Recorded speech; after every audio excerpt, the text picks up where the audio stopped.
দেশব্যাপী জুলাই পদযাত্রা ও কর্মসূচির অংশ হিসেবে কক্সবাজারে অবস্থান করছে জাতীয় নাগরিক পার্টি কেন্দ্রীয় কমিটির আহ্বায়ক নাহিদ ইসলাম, দক্ষিণাঞ্চলের মুখ্য সংগঠক হাসান আব্দুল্লাহ এবং উত্তরাঞ্চলের সংগঠক সাদিস আলম সহ কেন্দ্রীয় নেতৃবৃন্দরা। এবং আজকে সকাল 11টায় কিংবা এর পরপরই এই কক্সবাজারে তারা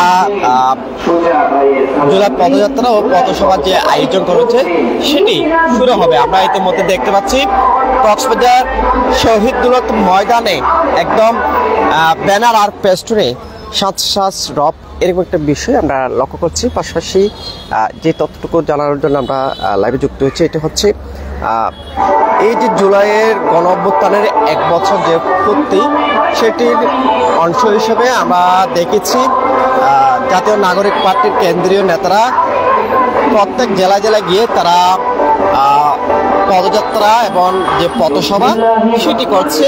এবং আজকে কক্সবাজারে এই জুলাই পদযাত্রা ও পথসভা অনুষ্ঠিত হবে। ইতিমধ্যে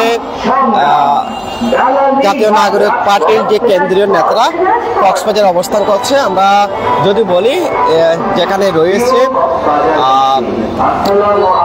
জাতীয় নাগরিক পার্টির আহ্বায়ক নাহিদ ইসলাম, সদস্য সচিব আক্তার হোসেন এবং দক্ষিণাঞ্চলের মুখ্য সংগঠক হাসান আব্দুল্লাহ, উত্তরাঞ্চলের মুখ্য সংগঠক সাদিস আলম এবং সিনিয়র যুগ্ম আহ্বায়ক নাগরিক পার্টির সামান্তা শারমিন এবং সিনিয়র যুগ্ম সদস্য সচিব তাসিম জারা এবং পাশাপাশি সিনিয়র যে মুখ্য সংগঠন সমন্বয়ক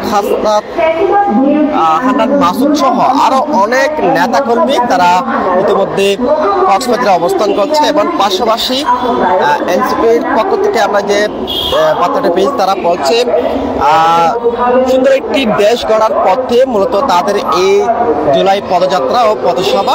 এবং আমরা দেখেছি এর আগে এই যে নাগরিক পার্টির নেতারা জেলার বিভিন্ন জায়গায় জায়গায় গিয়ে পদযাত্রা ও পথসভা করেছে। সেখানে তারা বারবার বলছে দেশকে সংস্কার করবে, সংস্কার পর সুন্দর একটি তারা দেশ গড়ার লক্ষ্যে কিংবা পথ নিয়ে তাদের যে আয়োজন সেটি তারা বলছে। ইতিমধ্যে কক্সবাজারে অনেক এনসিপির নেতাকর্মীরা, জেলা পর্যায়ের নেতাকর্মীরা এখানে রয়েছে। এছাড়া আমরা যে তথ্যটুকু পেয়েছি সকাল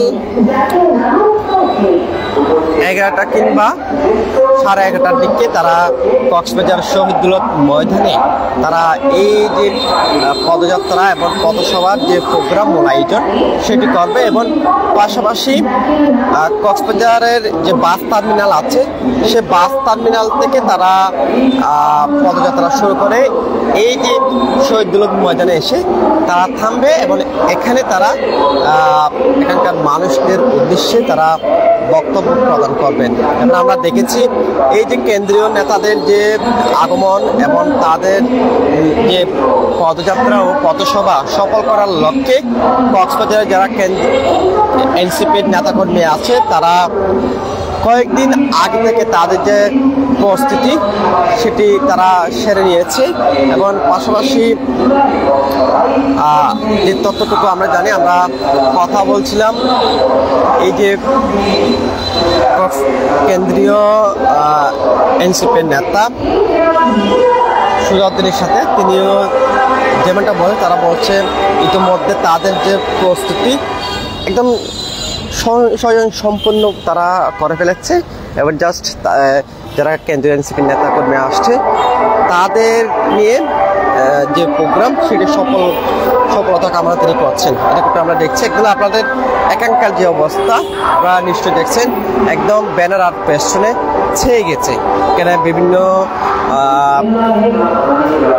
নাহিদ ইসলাম, আক্তার হোসেন, হাসান আব্দুল্লাহ, নাসির উদ্দিন পাটোয়ারি, সামান্তা শারমিন, SM সুজাউদ্দিন, তাসিম জারা, সাদিস আলম, আরিফুল ইসলাম আদিব এবং অন্যান্য যে কেন্দ্রীয় পর্যায়ের নেতাকর্মী আছে তাদের পোস্টার ছেয়ে গেছে। এবং আজকে যাতে এই যে এনসিপির যে প্রোগ্রাম যাতে এটা সম্পূর্ণ করতে পারে সে লক্ষ্যে মূলত এখানকার যারা নেতাকর্মী আছে তারা কাজ করতে যাচ্ছে। আমরা যদিও বা এখন যে এনসিপির নেতাকর্মী যারা আছে তারা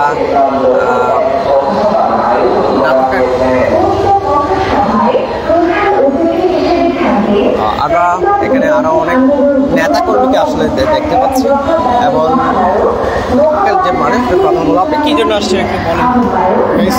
আজকে এনসিপি প্রোগ্রাম জুলাই যোদ্ধা তাদেরকে প্রথমত কক্সবাজারবাসীর পক্ষ থেকে স্বাগত জানাই। সাথে সাথে তাদেরকে প্রথমবার দেখা এই আশা নিয়ে আসছি কক্সবাজার রামু থেকে আর কি। তো আমরা চাই সামনের ভবিষ্যৎ যেন ফেসিবাদ মুক্ত এবং মাফিয়া খুনি হাসিনা মুক্ত বাংলাদেশ গড়ে এই আশা নিয়ে আমাদের সামনে এগাতে হবে। এবং সাথে সাথে এটাও বলতে চাই বাংলাদেশের স্বাধীনতার সার্বভৌমত্ব রক্ষা করার জন্য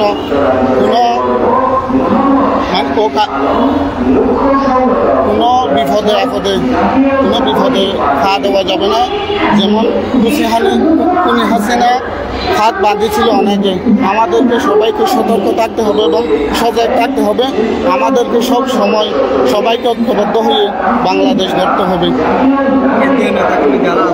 হ্যাঁ, আমরা হাসনাত আবদুল্লাহ এবং নাহিদ ইসলাম, শামীম পাটোয়ারি তাদের থেকে এতটুকু আশা করতে চাই সামনের ভবিষ্যৎ যেন কোনো দালাল মুক্ত হয় এবং ব্যক্তির স্বাধীনতা যেন সবাই ভোগ করতে পারে এই আশা নিয়ে আসছে আর কি।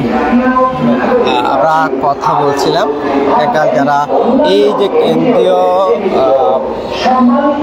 এনসিপি নেতা করবে আসবে তাদের ঘিরে যে আয়োজন, সেই আয়োজনে আসায় রামু থেকে একজন এনসিপির কর্মীকে আমরা দেখেছি, তার সাথে কথা বলেছি এবং তিনি তাদের যেটা প্রত্যাশা তারা প্রত্যাশা করছে এত সুন্দর একটি দেশ গড়ার বিনিময়ে মূলত তার এই লক্ষ্যে কেন্দ্রীয় যে এনসিপি নেতাকর্মী আসছে তাদের কাছ থেকে তিনি প্রত্যাশা করছেন এরকম বিষয়ে জানিয়েছেন।